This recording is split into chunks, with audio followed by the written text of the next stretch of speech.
تیری ماں نے پڑھنے کے لیے بھیجا ہے یا میرا امتحان لینے کے لیے بھیجا ہے؟ سبحان اللہ دیکھو نہیں زبانی 15 پارہ خواجہ قطب الدین نے پہلے دن جب مدرسہ گئے تھے سنا دیا. سبحان اللہ کہا حضرت اس کے پیچھے میری ماں کی محنت ہے. میری ماں 15 پارہ کی حافظہ ہے. سبحان اللہ میری ماں جب مجھے دودھ بھی پلاتی ہے نا قرآن پاک کی تلاوت کرتی رہتی. حافظہ ہے, زبانی پڑھنا رہتا ہے, پڑھتی رہتی. میں ماں کی گود میں ہی وہ 15 پارہ حفظ کر لیا. سبحان اللہ ایک وہ بھی مائیں تھی. حضرت بابا فرید الدین گنج شکر, آپ کو گنج شکر کیوں کہا جاتا ہے؟ دیکھو اولاد کی تربیت کیسی ہوتی ہے. بابا فرید الدین گنج شکر چھوٹے سے ہیں, چھوٹی سی عمر ہے. ماں نے دیکھا میرے بیٹے کو شکر سے بہت محبت ہے. ماں نے کہا بیٹے نماز پڑھا کرو.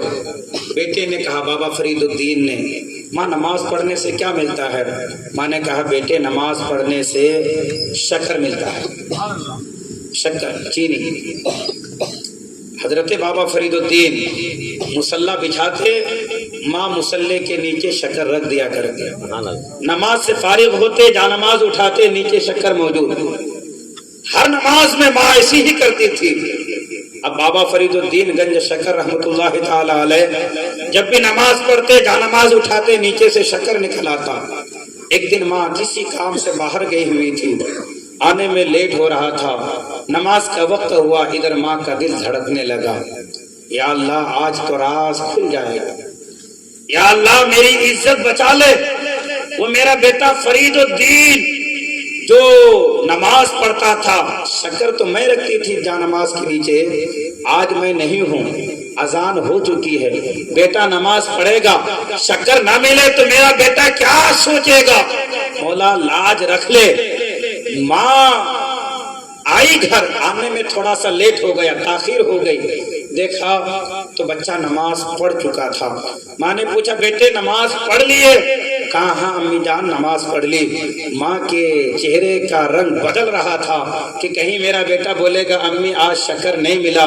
لیکن قربان جائیں اس ماں کی تربیت پر. بابا فرید کہتے ہیں ماں آج جو شکر ملانا اس کا ٹیسٹ ہی کچھ الگ تھا. آج جو ذائقہ آیا, آج جو لذت ملی وہ الگ ہی تھا. ماں اور دن جو میں شکر کھاتا تھا اس کا ٹیسٹ الگ ہوا کرتا تھا, آج جو شکر کھایا ہوں اس کا ٹیسٹ الگ ہے. ماں مسکرائی, کہنے لگی بیٹے اور دن تیری ماں شکر رکھا کرتی تھی, آج تیرے رب نے شکر رکھنے کا انتظام خود فرمایا. مائیں جب محنت کرتی ہے نا اولاد کے پیچھے, اللہ فرماتا ہے والذین جاہدوا فینا لنہدینہم سبلنا, وہ لوگ جو کوششیں کرتے ہیں پھر ہم انہیں راستہ بھی دکھلا دیتے ہیں. آپ کوشش تو کرو, اللہ خود راستہ دکھلا دے گا. آپ محنت تو کرو, اللہ خود سبب پیدا فرما دے گا. مائیں محنت ہی نہیں کرتی ہے, مائیں کوشش ہی نہیں کرتی ہے, تو پھر کہاں سے آج وہ بچے پیدا ہوں گے, کہاں سے آج اس طرح کے فرما بردار پیدا ہوں گے. میں یہ نہیں کہتا کہ آج کی مائیں اگر اسی طرح قرآن پاک کی تلاوت کرے تو آج ولیوں کا سردار کوئی دوسرا غوث پاک پیدا ہو سکتا ہے, یہ میں ہرگز نہیں کہتا. لیکن اتنا ضرور کہوں گا کہ آج بھی ماں اگر اس طرح سے محنت کرے, ولیوں کا سردار نہیں ولیوں کا غلام, ولیوں کے سردار کا غلام تو ضرور پیدا ہو سکتا ہے, ایک عاشق رسول ضرور پیدا ہو سکتا ہے. شرط ہے کہ مائیں محنت تو کریں, مائیں اپنی ذمہ داری کو سمجھیں کہ ہم کس کی امت میں ہیں, ہمارا دین کیا ہمیں سکھاتا ہے, ہمارا دین اولاد کے بارے میں ہمیں کیا سبق دیتا ہے. ان باتوں کو سیکھیں, ان پر عمل کریں, اولاد کی اس طرح سے تربیت کریں, تو پھر اولاد نمازی بھی ہوگی, اولاد پھر نیک بھی ہوں گے. درود پاک پڑھیں. اللہم صلی علی سیدنا شفیعنا حبیبنا و کریمنا نبینا مولانا محمد بارک وسلم صلو علیہ صلاۃ و سلام علیک یا سیدی یا حبیبی یا رسول اللہ صلی اللہ علیہ وسلم.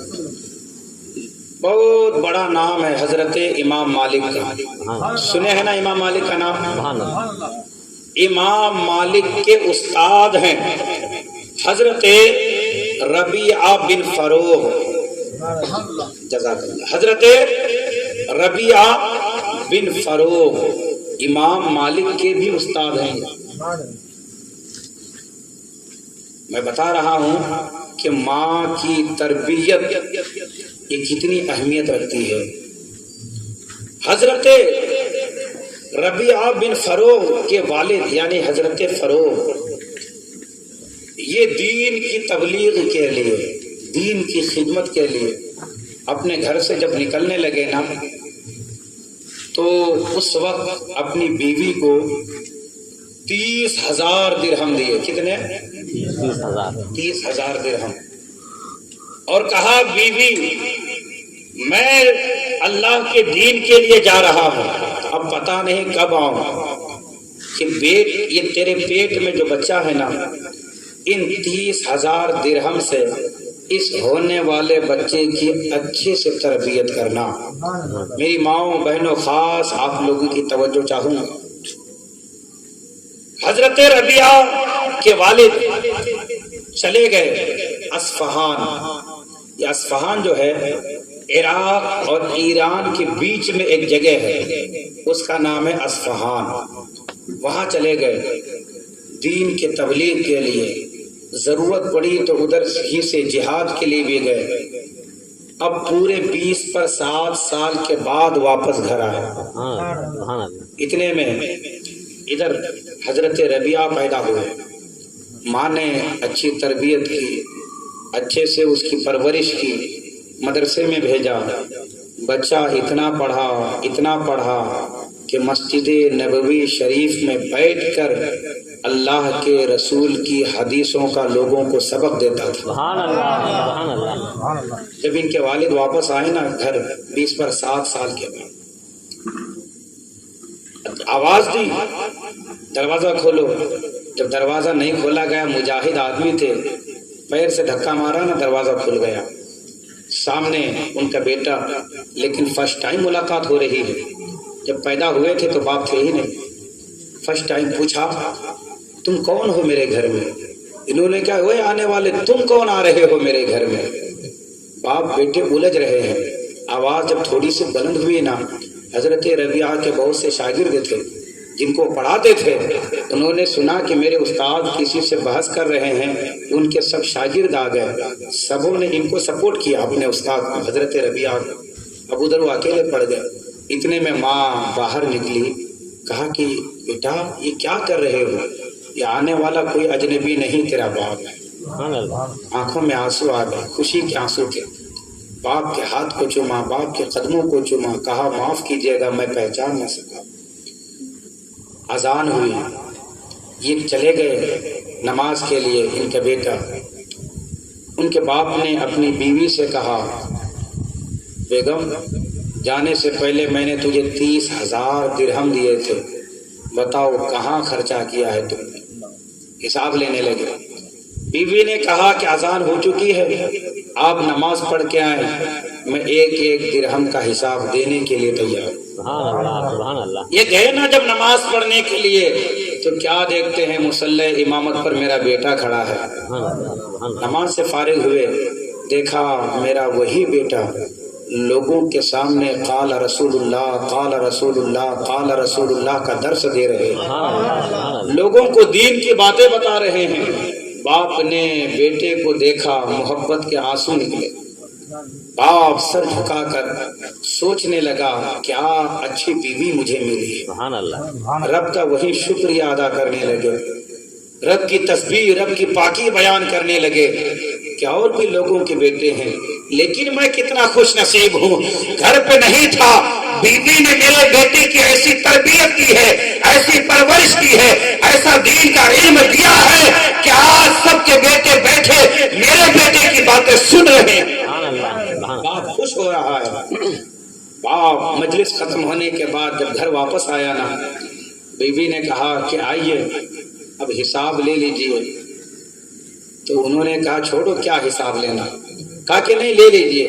تو بیوی نے کہا میرے شوہر، میرے سرتاج، آپ نے جو 30,000 درہم دیے نا، یہ نہیں کہ میں نے ان درہموں سے اپنے کپڑے خریدے ہیں یا اچھا کھانا کھایا ہو یا اچھے پہنے ہو، نہیں میرے سرتاج، ان 30,000 درہم سے میں نے ربیعہ کو اچھی تعلیم دی ہے۔ سبحان اللہ سبحان اللہ۔ میری ماؤں، میری بہنوں، آپ کی خدمت میں گزارش کروں گا، اچھے پہننے کے لیے پیسے ہو نہ ہو، اچھے کھانے کے لیے پیسے ہو نہ ہو، لیکن اولاد کی تعلیم کے لیے تم ضرور پیسے خرچ کرو۔ سبحان اللہ۔ اولاد کو پڑھاؤ، یہی تمہارا فیوچر ہے، یہی تمہارے مستقبل ہے۔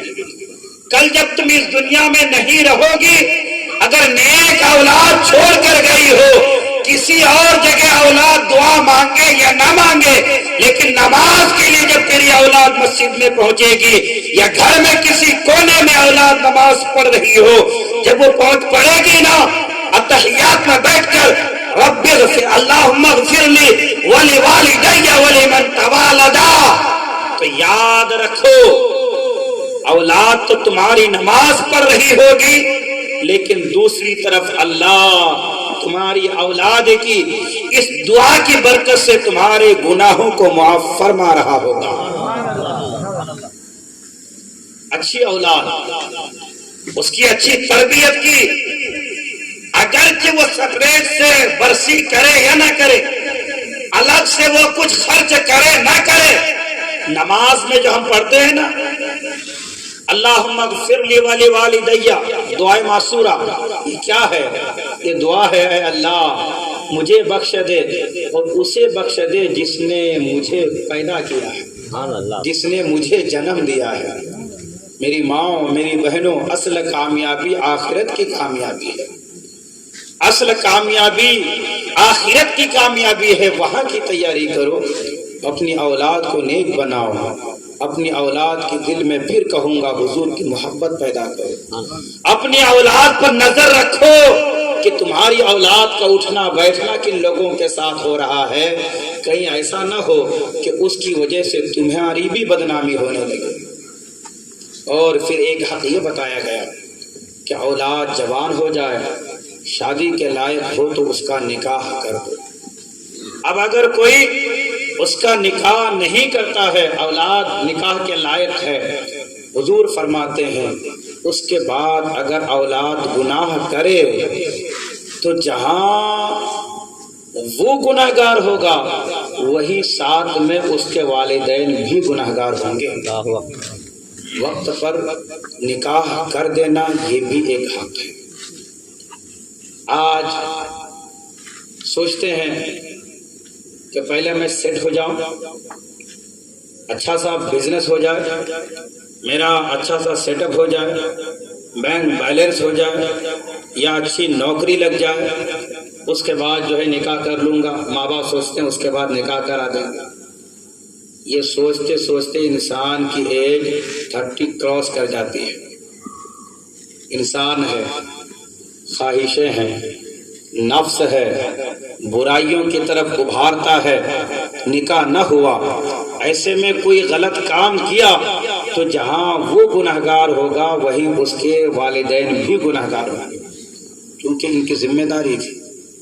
اور ہرگز اپنی اولاد کو کبھی بھی بد دعا مت دینا، چاہے اولاد کتنی بھی بڑی غلطی کر دے لیکن ان کو بد دعا مت دینا۔ بنی اسرائیل میں ایک ولی گزرے ہیں، حضرت جریج، یہ ولی ہیں۔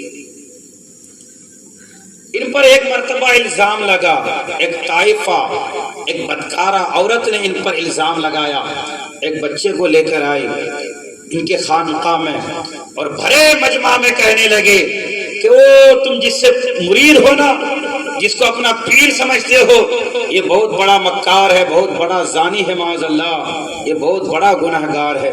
لوگوں نے کہا ہے عورت کیسی باتیں کر رہی ہو؟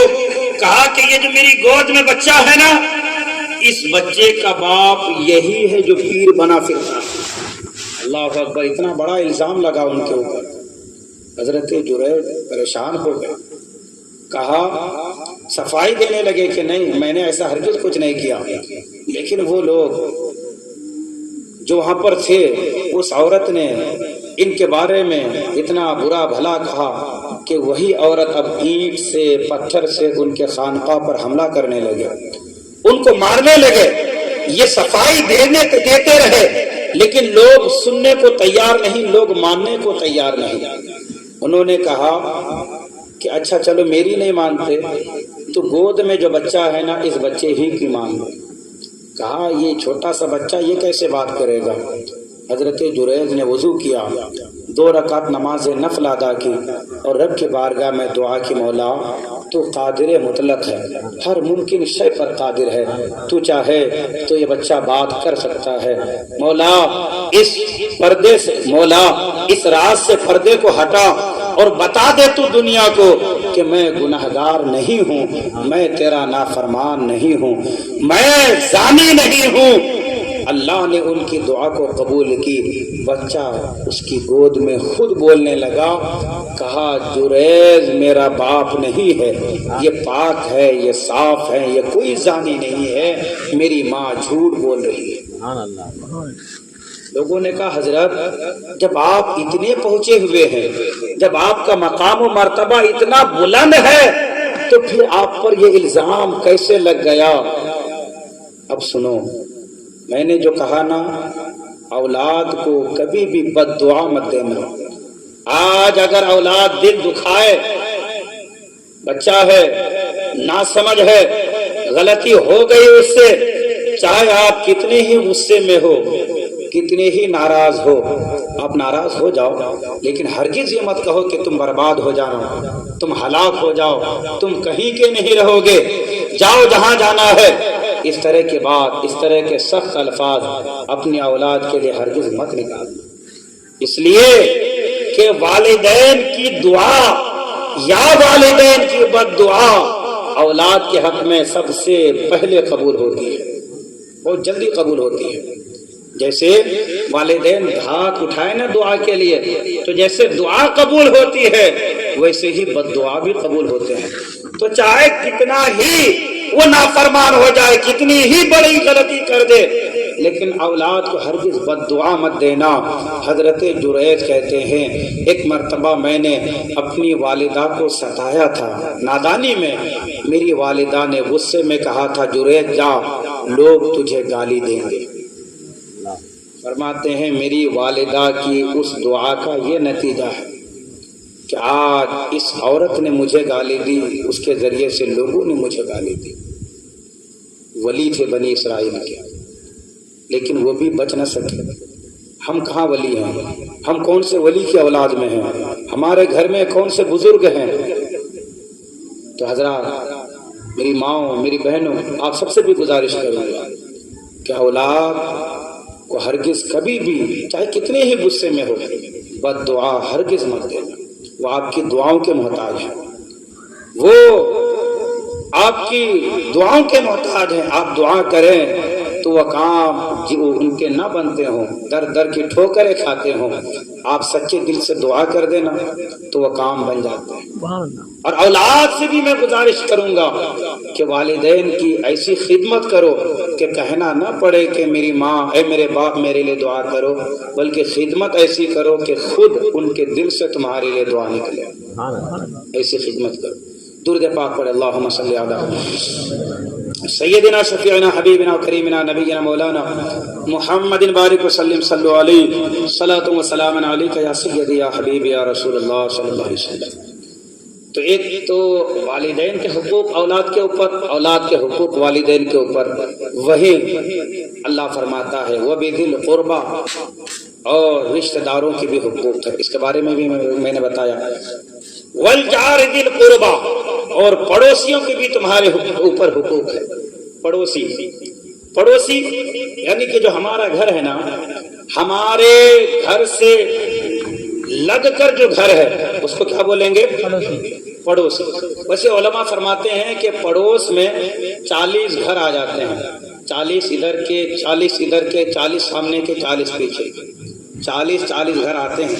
یہ سب کون ہیں؟ پڑوسی. پھر پڑوسی کی 3 قسمیں ہیں.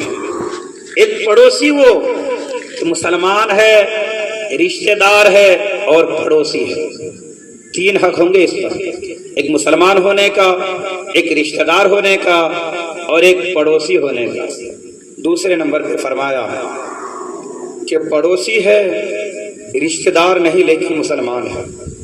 فرمایا اس کے بھی 2 حق ہوں گے.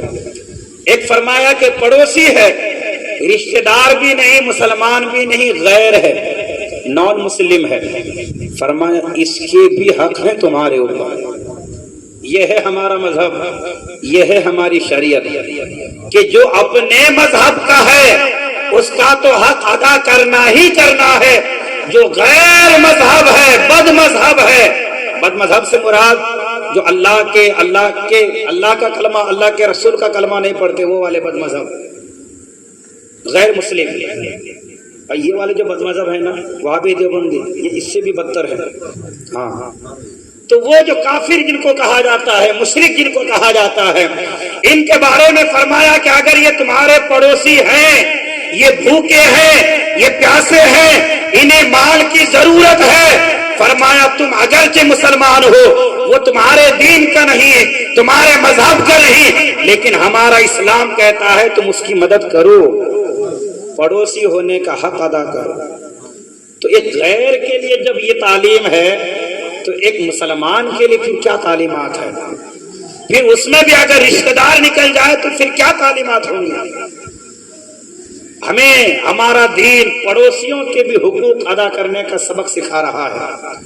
اور کس قدر خود اللہ کے حبیب فرماتے ہیں ما زال جبرائیل یوصینی، کہ جبرائیل مجھے پڑوسی کے بارے میں وصیت کرتے رہے حتی ظننت انہ سیورثہ. میرے آقا فرماتے ہیں مجھے یوں لگا کہ کہیں پڑوسی کو میرا وارث ہی نہ بنا دے. سمجھ رہے ہیں آپ؟ اس قدر پڑوسی کے بارے میں حضرت جبرائیل حضور کو بتاتے رہے. ایک صحابی حضور کی بارگاہ میں حاضر ہوتے ہیں، عرض کرتے ہیں یا رسول اللہ. اچھا، اس صحابی کا نام حضرت معاویہ بن عبدہ رضی اللہ تعالی عنہ. کہنے لگے یا رسول اللہ، ایک پڑوسی کا ایک پڑوسی پر کیا حق ہے؟ حضور نے فرمایا ایک حق یہ ہے کہ وہ بیمار پڑ جائے تو تم اس کی عیادت کے لیے جاؤ، وہ بھوکا رہے تو تم اس کے وہاں کھانا بھیجو، اور تم اسے کسی طرح تکلیف نہ پہنچاؤ. ایک پڑوسی کا دوسرے پر ایک حق ہے. آج دیکھیے کیا ہمارے پڑوسی ہم سے محفوظ ہیں؟ کیا ہمارے پڑوسی ہم سے خوش ہیں؟ آپ دیکھیں، خود اندازہ لگائیں کہ آپ کے پڑوسی کیا آپ سے خوش ہیں. اگر خوش ہیں تو سمجھیں کہ پھر آپ پڑوسی کا حق ادا کر رہے ہیں. حضور اگر کوئی بات ویسے ہی فرما دے، جب بھی امت کے لیے ضروری ہے کہ اس پر عمل کرنا ہے کہ نہیں ہے؟ اگر حضور کسی بات کے کرنے کا حکم دیں تو حکم کیا ہے؟ عمل کرنا ہے کہ نہیں کرنا ہے؟ کرنا ہے. لیکن ساتھ میں حضور اگر تاکید کے ساتھ کوئی بات فرما دیں تو پھر انسان کو الرٹ ہو جانا چاہیے، پوری توجہ سے اس کام کو کرنا چاہیے. اب سنو، حضور فرماتے ہیں واللہ لا یؤمن، واللہ لا یؤمن، واللہ لا یؤمن، خدا کی قسم وہ مومن نہیں. صاف بات حضور نہیں فرما رہے ہیں، قسم کے ساتھ، اور ایک بار نہیں 3 بار حضور قسم فرما رہے ہیں. فرما رہے ہیں واللہ لا یؤمن، خدا کی قسم وہ مومن نہیں. 3 بار حضور نے فرمایا. قیلا من یا رسول اللہ، پوچھا یا رسول اللہ کون مومن نہیں؟ حضور نے فرمایا الذی لا یؤمن جارہ بوائقہ، اے میرے صحابہ وہ شخص مومن نہیں کہ جس کے شر سے اس کا پڑوسی محفوظ نہیں. اب ایک الگ بحث ہے کہ یہاں ایمان ہی مراد ہے یا ایمان کی کمالیت اور تمامیت مراد ہے، ایک الگ بحث ہے. لیکن حضور فرماتے وہ مومن نہیں. حضور فرماتے ہیں کہ اپنے شوربے سے بھی اپنے پڑوسی کو تکلیف نہ پہنچا.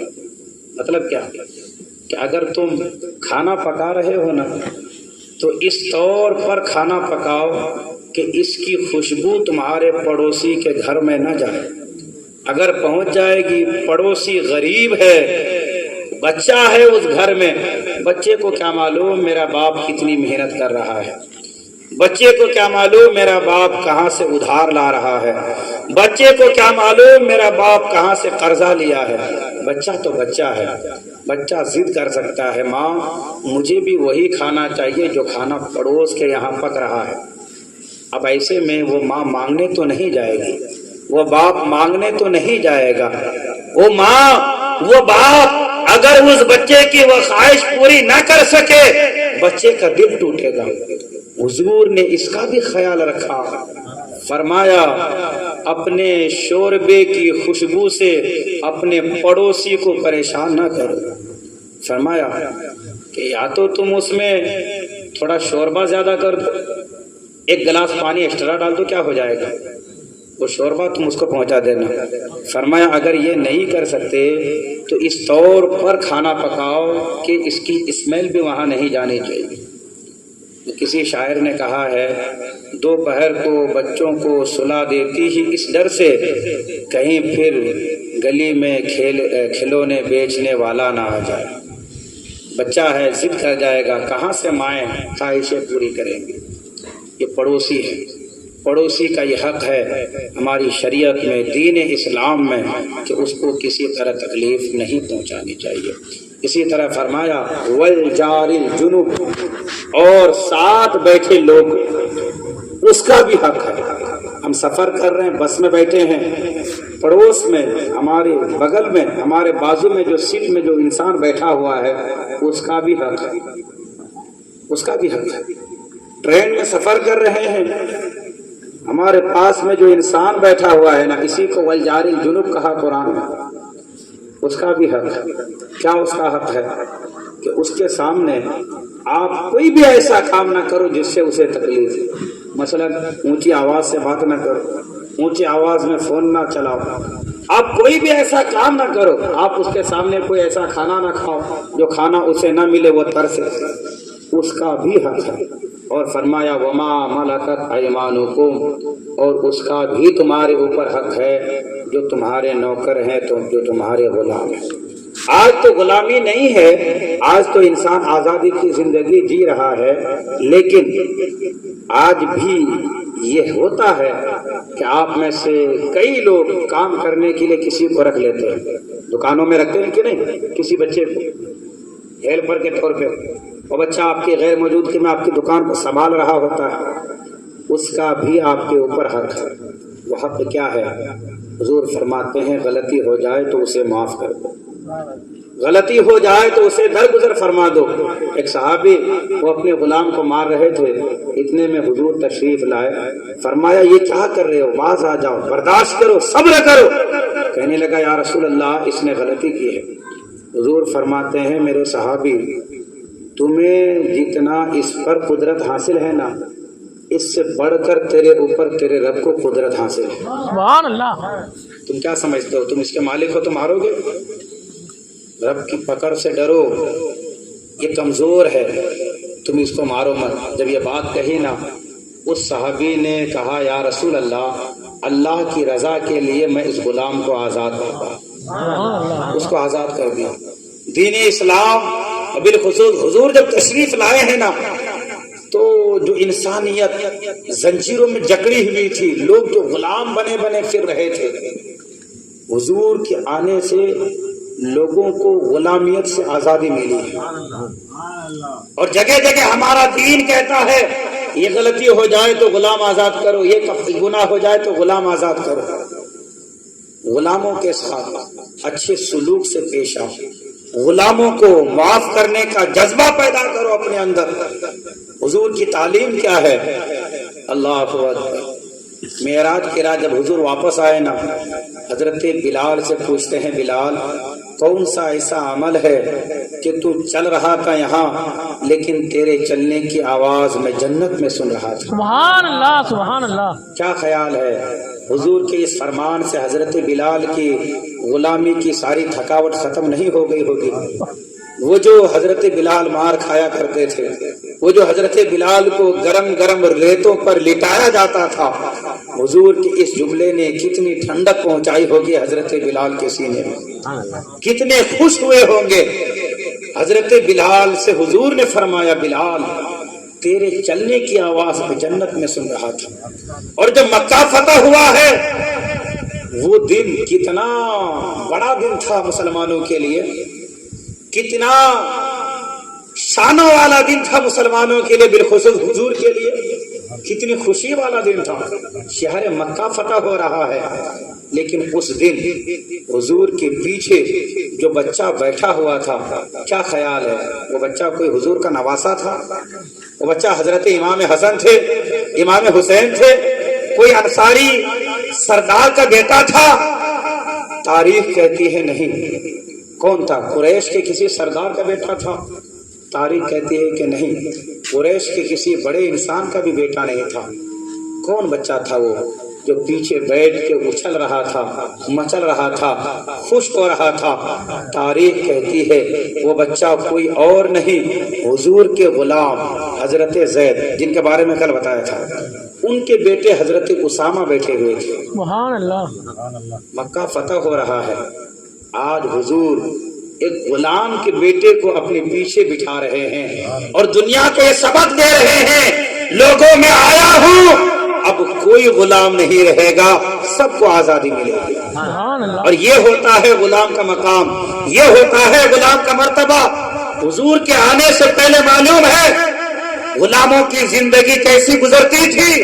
اگر کوئی غلام اپنی آقا کی اجازت کے بغیر, غلام اپنی آقا کی اجازت کے بغیر آقا کے چپل کو, آقا کے چپل, آقا کے جوتے اگر دھوپ میں ہوتے نا, غلام دیکھتا کہ میرے آقا کے جوتے ہیں, وہ اس لیے کہ میرے آقا کے جوتے ہیں, وہ اٹھا کر چھاؤں میں رکھتا. اس بات پر بھی اس کا آقا اس کو مارتا تھا, بولتا تھا تو گھمنڈی ہو گیا ہے, تو تکبر ہو گیا ہے, اپنے سے فیصلے کر رہا ہے. میں نے کہا تھا کیا؟ یہ تھی غلامی. یہ وقت بھی گزرا ہے, یہ غلاموں کو عزت آمنہ کے لال نے دی. سبحان اللہ. یہ غلاموں کو عزت اسی نبی نے دی ہے جس نبی کی آمد کا ہم جلسہ منا رہے ہیں. سبحان اللہ. اللہ اکبر. یا رسول اللہ زندہ باد, زندہ باد, زندہ باد. اور حضرات فتح مکہ کے دن حضرت بلال کو کعبے کی چھت پہ کھڑا کر دیا. سبحان اللہ. سبحان اللہ.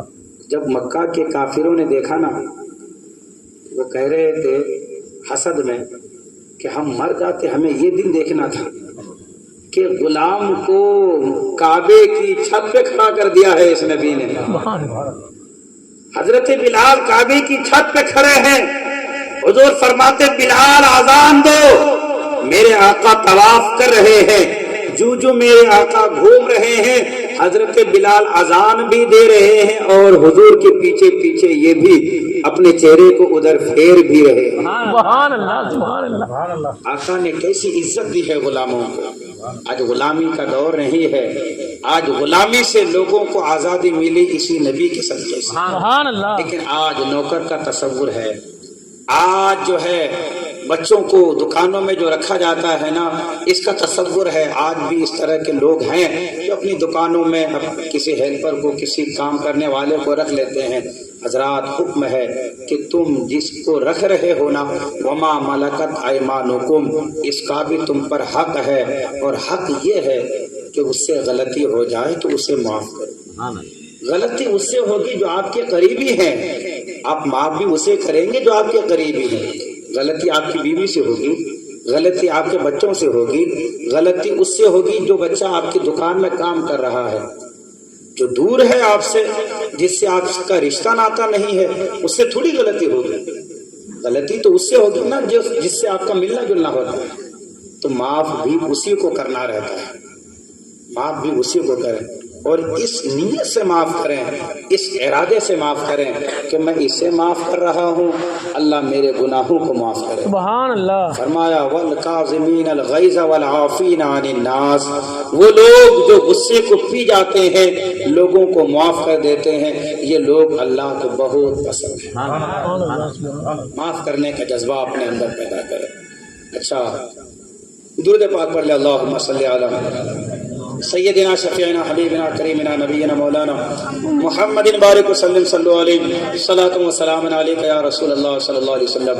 والدین کے حقوق، اولاد کے حقوق، پڑوسی کے حقوق اور غلاموں کے حقوق، نوکروں کے حقوق یہ بیان ہو گئے۔ اب میاں بیوی کے چند باتیں ان کے حقوق کے حوالے سے سماعت کر لیں، میں اپنی گفتگو کو بس ختم کر دوں گا۔ حضرات، جہاں ان سب کے حقوق بیان کیے گئے، وہی ہماری شریعت نے، ہمارے دین نے یہ بھی کہا کہ بیوی کے بھی کچھ حقوق ہیں شوہر کے اوپر، اور شوہر کے بھی کچھ حقوق ہیں بیوی کے اوپر۔ وہ کیا ہیں؟ حضور صلی اللہ تعالی علیہ وسلم فرماتے ہیں کہ عورتوں، تمہارے شوہر کا مقام اور مرتبہ اتنا بلند ہے کہ اگر میں مخلوق کے لیے، مخلوق میں سے کسی کے لیے سجدہ کرنے کو جائز قرار دیتا تو میں عورتوں کو حکم دیتا کہ اپنے شوہروں کو سجدہ کرے۔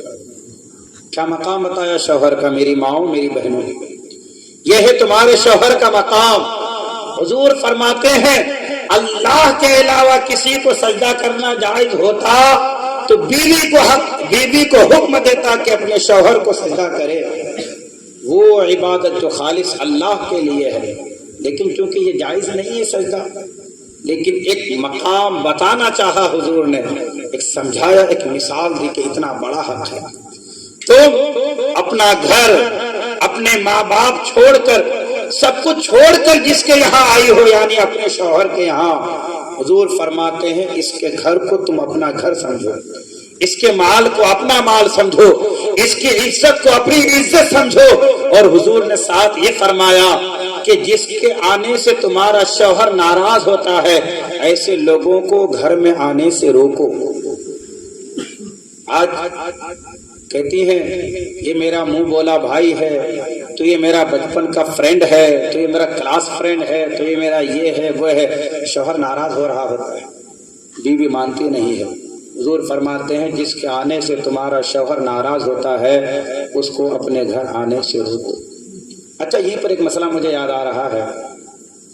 بہت سے لوگ پڑوس کے یہاں آنا جانا کرتے ہیں نا، یہ دیہاتوں میں زیادہ ہوتا ہے یا شہروں کا حال معلوم نہیں، کہ اڑوس پڑوس میں جو گھر ہوتے ہیں نا، عورتیں ایک دوسرے کے یہاں آنا جانا کرتے ہیں۔ جب بہت زیادہ آنا جانا ہوتا ہے تو کچھ دنوں کے بعد مرد بھی آنا جانا کرتے ہیں، تو پھر وہ آپس میں ایک رشتہ بنا لیتے ہیں۔ کہتے ہیں یہ میری منہ بولی بیٹی ہے، تو کہتے ہیں یہ میری منہ بولی ماں ہے۔ اس طرح کی باتیں بولتے ہیں لوگ، اس طرح کی باتیں کرتے ہیں۔ تو حضرات، مسئلہ یہ ہے، میری ذمہ داری ہے کیونکہ مسئلہ بتانا، عمل کرنا نہ کرنا یہ آپ کی ذمہ داری ہے۔ مسئلہ یہ ہے کہ منہ بولی بیٹی کسی کو بول دینے سے وہ آپ کے لیے محرم نہیں ہو جائے گی، غیر محرم ہی رہے گی، وہ آپ سے اب بھی پردہ کرے گی۔ منہ بولی ماں کسی کو بول دینے سے وہ آپ کی ماں نہیں بن گئی، اس سے اب بھی وہی پردے کا حکم ہوگا، پردہ کرنا ہوگا اس سے۔ لہذا یہ پڑوس میں خاص کر ایسا ہوتا ہے، زیادہ آنا جانا ہوتا ہے، ملنا جلنا ہوتا ہے، تو ہم ایک رشتہ بنا لیتے ہیں اور سمجھتے ہیں اس رشتے کی وجہ سے اب پردے کا حکم نہیں رہا۔ ایسا ہرگز نہیں ہے، پردے کا حکم اب بھی رہے گا۔ یہ تو پڑوس ہے۔ حضور کی بیویاں کون ہیں ہماری؟ بولیے، ماں، ام المومنین، ہماری مائیں ہیں۔ قرآن کہتا ہے وَأَزْوَاجُهُ أُمَّهَاتُهُمْ، حضور کی بیویاں تمہاری مائیں ہیں۔ وہ مائیں ہماری ہیں۔ ان ماؤں کی بارگاہ میں جو آنے والے لوگ تھے وہ مجھ جیسا کوئی گناہ گار نہیں، آپ جیسے لوگ نہیں تھے، وہ ایسے پاکیزہ لوگ تھے جن کی پاکیزگی کی اللہ گواہی دے رہا ہے۔ سبحان اللہ، صحابہ کرام کی جماعت، سبحان اللہ، وہ جب آتی تھی نا ماؤں سے ملنے کے لیے، چاہے حضرت عائشہ ہو، ام سلمہ ہو، حضرت حفصہ ہو، حضرت خدیجہ ہو، کسی بھی ہماری روحانی ماں سے ملنے آتی تھی، پردے میں آتی تھی ہماری مائیں۔ یہ صحابہ ان سے پردہ کرتے تھے، یہ مائیں صحابہ سے پردہ کرتی تھی۔ ایک دن ایک نابینا صحابی حضرت عبداللہ ابن مکتوم یہ آئے، حضرت عائشہ پردہ نہیں کی ہوئی تھی۔ حضور نے دیکھا، جلال میں آئے، پوچھا عائشہ یہ کیا کر رہی ہو؟ کہا یا رسول اللہ یہ تو نابینا ہے۔ انہیں تو نظر نہیں آتا. حضور نے فرمایا عائشہ یہ نابینا ہے، تم تو نابینا نہیں. پردے کا حکم صرف اس طرف سے نہیں اس طرف سے بھی ہے. وہاں گناہ کا کوئی تصور نہیں، ہمارا ذہن بھی نہیں جا سکتا، ہمارا خیال بھی نہیں جا سکتا کہ وہ مائیں، وہ صحابہ کی جماعت، ان کی نظر بھٹکے، ان کے دل میں کچھ وسوسہ آئے، کوئی خیال آئے. ارے صحابہ کی جماعت میں وسوسہ کیسے آئے گا؟ وسوسہ تو شیطان کی طرف سے ہوتا ہے نا. صحابہ میں ایک نام ہے حضرت عمر کا، سبحان اللہ، ہے کہ نہیں؟ سبحان اللہ. شیطان تو ان کو دیکھ کے راستہ بدل لیتا تھا. وہ عمر بھی ملنے جاتے تھے ماؤں سے تو مائیں پردے میں آتی تھی ان سے ملنے کے لیے. سبحان اللہ. آج چاہے کوئی کتنا ہی بڑا پیر ہو جائے، چاہے کوئی کسی سے کتنی ہی بڑی ماں اس کو بنا لے، منہ بولی ماں، بہن بنا لے، بیٹی بنا لے، پردے کا حکم ہرگز ختم نہیں ہوگا. کہتے ہیں کہ پردہ تو دل کا ہوتا ہے، لوگ کہتے ہیں پردہ دل کا ہوتا ہے. ارے دل کا پردہ ہوتا ہے کیا؟ تم ان صحابہ سے بھی بلند مرتبے والے ہو معاذ اللہ. کیا تمہاری نگاہیں ان سے بھی زیادہ پاکیزہ ہے؟ وہاں تو گناہ کا کوئی تصور نہیں، کوئی خیال نہیں، پھر بھی وہ صحابہ پردہ کرتے تھے. وہ صحابہ سے یہ عورتیں پردہ کرتی تھی، ہماری روحانی مائیں. تو حضرات رشتہ، منہ بولا رشتہ، چاہے کوئی سا بھی رشتہ ہو، اس سے پردے کا حکم ختم نہیں ہو. اتنا یاد ہے. تو شوہر جس کے آنے سے ناراض ہو، بیوی کو چاہیے کہ اسے گھر میں آنے سے روکے، اسے آنے نہ دے. اور کہا شوہر کی عزت کو اپنی عزت سمجھے، شوہر کے مال کو اپنا مال سمجھے، شوہر کی غیر موجودگی میں اس کے گھر کا وہ خاص خیال رکھے. شوہر کا اتنا بڑا حق ہے. آقا فرماتے ہیں کہ اگر کسی کے شوہر کے باڈی میں اتنے پھوڑے، اتنی پھنسیاں آئے تو پورے باڈی میں پیپ ہی پیپ ہے، پورا غلیظ خون ہے، وہ عورت اپنی زبان سے اس کو چاٹے بنا پھر بھی شوہر کا حق ادا نہیں ہو سکتا. سننے ہی میں کیسا لگ رہا ہے نا؟ وہ عورت کوئی کر بھی لے ایسا پھر بھی شوہر کا حق ادا نہیں ہو سکتا. وہیں دوسری طرف شوہروں سے کہا یہ بیویاں تمہارے لیے لباس ہے، تمہاری بیویاں وہ ہیں کہ یہ نرم ہے، تمہاری بیویاں کمزور ہیں، ان سے غلطی ہو جائے تو انہیں معاف کرو. بات بات پہ مارو نہیں، بات بات پہ جھڑکو نہیں. اگر ان کی کوئی بات تمہیں بری لگتی ہے تو کوئی بات تو اچھی لگتی ہوگی نا، جو بات اچھی لگتی ہے اسے یاد کر لو. ارے اسی کو یاد کر لو کہ تیری محبت میں اپنے ماں کو چھوڑ کے آ گئی، تیری محبت میں اپنے باپ کو چھوڑ کے آ گئی، اپنے بھائی بہن سب کو چھوڑ کے تیرے پاس ہے. یہ کیا تیری بیوی کی کم قربانی ہے تیرے لیے؟ اسی کو یاد کر لو. کھانے میں نمک زیادہ ہو تو مارتے ہو، کچھ گڑبڑی ہو جائے، کچھ غلطی ہو جائے تو مارتے ہو. وہ بھی انسان ہے، کوئی روبوٹ نہیں ہے کہ اس کو آپ نے کمانڈ دے دیا وہ کرتے رہے. وہ بھی انسان ہے. مارکیٹ سے آتے ہیں، بچے کو ماں لیے رہتی ہے، شوہر اکیلے آ رہا ہے ترم خان، اب گھر میں آ کے دونوں بیٹھے ہیں، لیکن اس کے باوجود شوہر بیوی کو کہے گا پانی پلا. تھکے ہوئے خالی آپ آئے ہیں، بیوی بھی تو ساتھ میں تھی، اس کے گود میں بچہ بھی تھا، آپ تو اکیلے تھے، لیکن پھر بھی کہیں گے بیوی سے کہ پانی وغیرہ. اس پر رحم کرو، وہ بھی ایک جان ہے، وہ بھی کسی کی بیٹی ہے، وہ بھی کسی کی بہن ہے، وہ بھی انسان ہے. حضور فرماتے ہیں معاف کرو اپنی بیوی. فرمایا اچھا صرف حضور نے یہ کہا ہی نہیں بلکہ حضور نے عمل کر کے بھی دکھایا. سبحان اللہ. کیا محبت کی حضور نے بیویوں سے. محبت میں حضور حضرت عائشہ کو حمیرہ کہہ کر بلاتے تھے. سبحان اللہ. حمیرہ. ایک مرتبہ حضرت عائشہ پانی پی رہی تھی، حضور نے کہا عائشہ تھوڑا پانی میرے لیے چھوڑو. پانی چھوڑا، حضور آئے، اس کٹورے کو لیا. فرمایا عائشہ یہ بتاؤ تو نے اپنا ہونٹ کہاں لگایا تھا، کدھر سے تو نے پانی پیا تھا. کیا محبت ہے. سبحان اللہ. نبیوں کا امام حضرت عائشہ کا جھوٹا پی رہے ہیں. فرمایا کہاں سے تم نے ہونٹ لگائے تھے, کہاں سے پانی پیا تھا؟ جب اشارہ کیا یا رسول اللہ ادھر سے پیا تھا, حضور نے بھی ادھر سے پانی پیا, اپنی امت کو درس دیا کہ بیویوں کے ساتھ محبت کرو, بیویوں کے ساتھ حسن سلوک سے پیش آؤ. آج ہم باہر بڑی میٹھی میٹھی باتیں کرتے ہیں, ہماری مجبوریاں رہتی ہے, کسی سے کوئی کام ہو بڑے میٹھے الفاظ میں ہاں سر ہاں سر, بہت میٹھے میٹھے الفاظ میں, گھر میں آ کے فرعون بن جاتے ہیں, گھر میں آ کے رعب دبدبا ڈانٹ ڈپٹ. اپنی اولاد کے لیے محبت نہیں, بیوی کے لیے محبت نہیں. بیوی اولاد یہ آپ کی محبت کے پہلے حقدار ہیں, آپ کو ان کے ساتھ زندگی گزارنا ہے. یہاں آپ اپنی محبت کا اظہار کرو, یہاں آپ ان کو بتاؤ کہ آپ ان سے محبت کرنے والے ہیں, لیکن یہاں وہ معاملہ نہیں ہے, یہاں الٹا ہو جاتا ہے. اللہ اکبر. حضرت خدیجہ الکبریٰ رضی اللہ تعالی عنہا کا جب وصال ہونے لگا نا, جب ان کو بخار تیز آیا, حضرت فاطمہ کو بھیجتی ہیں بیٹی جا اور تمہارے بابا سے نبیوں کے سردار سے وہ چادر لے کر آ. حضرت فاطمہ آتی ہیں, عرض کرتی ہے یا رسول اللہ میری ماں حضرت خدیجہ نے آپ کی چادر مانگا ہے. میرے آقا پوچھتے ہیں بیٹی کیوں؟ تو کہتی ہے یا رسول اللہ میری ماں کہتی ہے کہ بخار اتنا سخت ہے کہ جان لیوا معلوم ہو رہا ہے, لگتا ہے کہ اسی میں اس دنیا سے چلی جاؤں گی. میرے اور آپ کے آقا صلی اللہ علیہ وسلم کی مبارک آنکھوں میں آنسو آ گئے, آنسو آ گئے. حضور رونے لگے محبت میں. فرمایا فاطمہ وہ تیری جو ماں ہے نا خدیجہ, اس سے مجھے اتنی محبت ہے, اتنی محبت ہے. لو اردت جلدی لآتے تو کہ خدیجہ چادر کیا اگر میری چمڑی بھی مانگے نا میں اسے بھی دینے کے لیے تیار.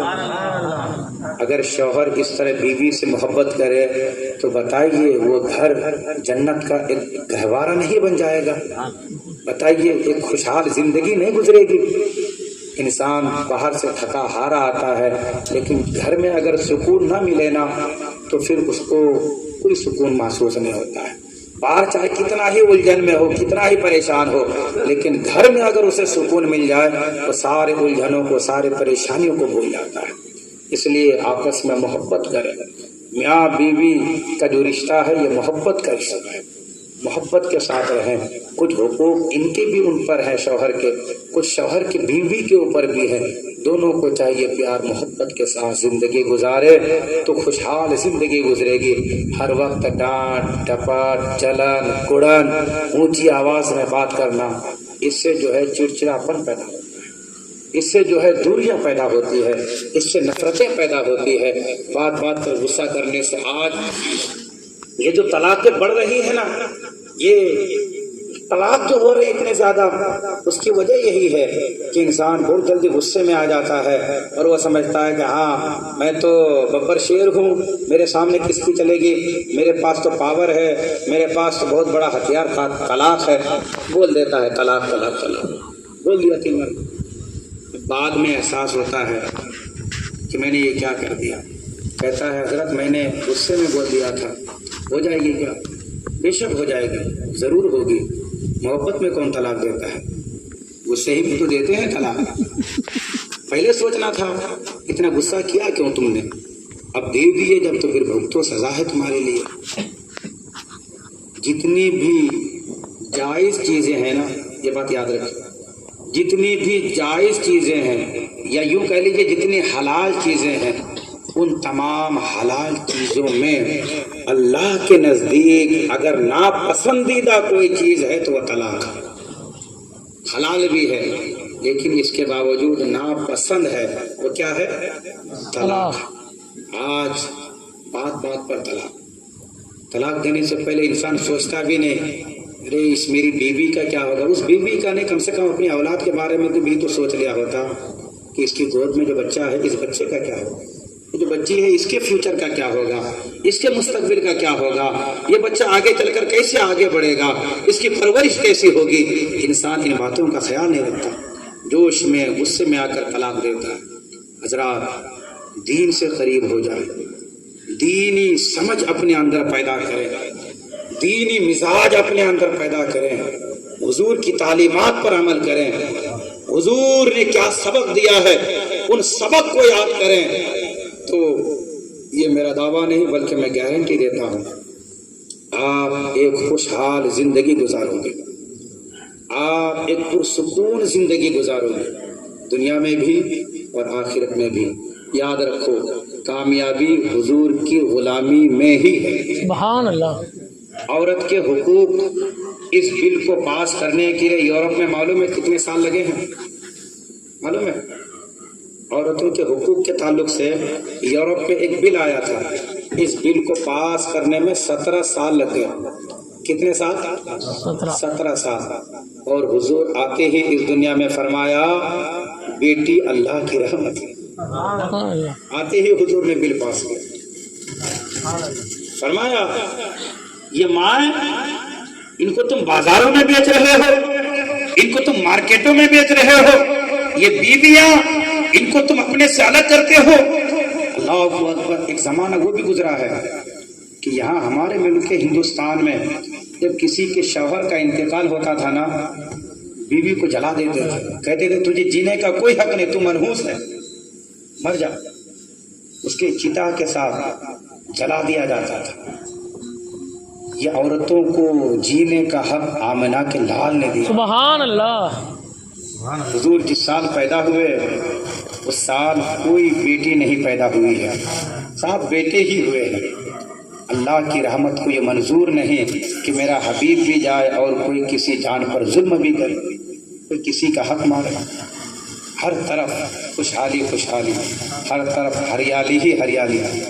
آج ہم 1500 سالہ میلاد النبی صلی اللہ علیہ وسلم کا پروگرام منا رہے ہیں۔ بس بات ختم کر رہا ہوں، میری طرف توجہ کریں۔ آج ہم 1500 سالہ میلاد النبی کا پروگرام منا رہے ہیں۔ آپ سے میں کوئی بڑا وعدہ نہیں لیتا، صرف اتنا پوچھنا چاہتا ہوں کہ میں نے جو باتیں کہی ہیں آپ حضرات کو سمجھ میں آئی ہیں؟ کیا آپ حضرات ان باتوں پر عمل کرنے کی کوشش کریں گے؟ انشاءاللہ۔ ہاں، میری ماں بہنوں سے بھی گزارش کروں گا ان باتوں پر عمل کرنے کی کوشش کریں۔ اللہ ہم سب کو کہنے سننے سے زیادہ عمل کی توفیق عطا فرمائے۔ صلاۃ و سلام کے لیے کھڑے ہوئے۔